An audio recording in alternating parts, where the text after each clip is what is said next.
മോഹൻലാൽ നായകനായെത്തിയ ദൃശ്യം 3 വൻ വിജയമാണ് നേടിയത്. 7 ദിവസം കൊണ്ടുതന്നെ ചിത്രം ആഗോള ബോക്സ് ഓഫീസിൽ 200 കോടി പിന്നിട്ടിരുന്നു. നിലവിൽ 231.26 കോടിയാണ് ചിത്രത്തിന്റെ കളക്ഷൻ എന്നാണ് സാഗ്നിൽക്ക് റിപ്പോർട്ട് ചെയ്യുന്നത്. ഇപ്പോഴിതാ ചിത്രത്തിന്റെ OTT റിലീസ് തീയതി പുറത്തു വന്നിരിക്കുകയാണ്.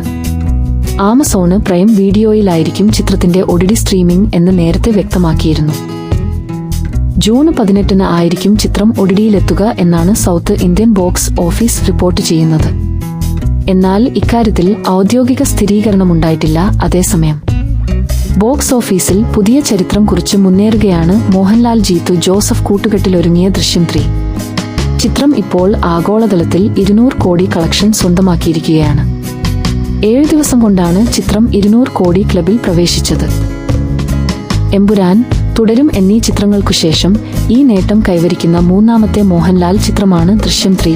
3 സിനിമകൾ, 3 അധ്യായങ്ങൾ, അഭേദ്യമായ ഒരു ബന്ധം. ജോർജ് കുട്ടിക്കും കുടുംബത്തിനും ഒപ്പമുണ്ടായിരുന്നതിന് നന്ദി എന്നാണ് 200 കോടി കളക്ഷൻ പോസ്റ്റർ പങ്കുവച്ചുകൊണ്ട് മോഹൻലാൽ കുറിച്ചത്. മോഹൻലാലിന്റെ പിറന്നാൾ ദിനത്തിൽ റിലീസ് ചെയ്ത ദൃശ്യം 3 മികച്ച പ്രതികരണങ്ങളാണ് നേടിയത്. മോഹൻലാലിന്റെ വിസ്മയിപ്പിക്കുന്ന അഭിനയ മുഹൂർത്തങ്ങൾ കോർത്തിണക്കിയ ഇമോഷണൽ ത്രില്ലറായാണ് ജീത്തു ദൃശ്യം 3 അണിയിച്ചൊരുക്കിയത്. കേരളത്തിൽ 465 സ്ക്രീനുകളിലും ലോകമെമ്പാടും 3000 സ്ക്രീനുകളിലുമാണ് ദൃശ്യം 3 റിലീസിനെത്തിയത്.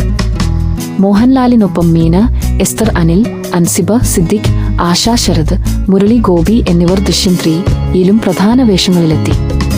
2013 മലയാളത്തിലെ എക്കാലത്തെയും മികച്ച ത്രില്ലറുകളിലൊന്നായ ദൃശ്യം പുറത്തിറങ്ങിയത്. ജോർജ് കുട്ടിയുടെയും കുടുംബത്തിന്റെയും കഥ പിന്നെ പ്രേക്ഷകർ കണ്ടത് 8 വർഷങ്ങൾക്കുശേഷം 2021 കോവിഡ് മൂർധന്യാവസ്ഥയിൽ നിന്നതിനാൽ OTT റിലീസായാണ് ദൃശ്യം 2 ആസ്വാദകർക്ക് മുന്നിലെത്തിയത്. റിലീസ് ചെയ്തത് OTTയിലാണെങ്കിലും ആരാധകർ ഇരുകയും നീട്ടിയാണ് ചിത്രം സ്വീകരിച്ചത്.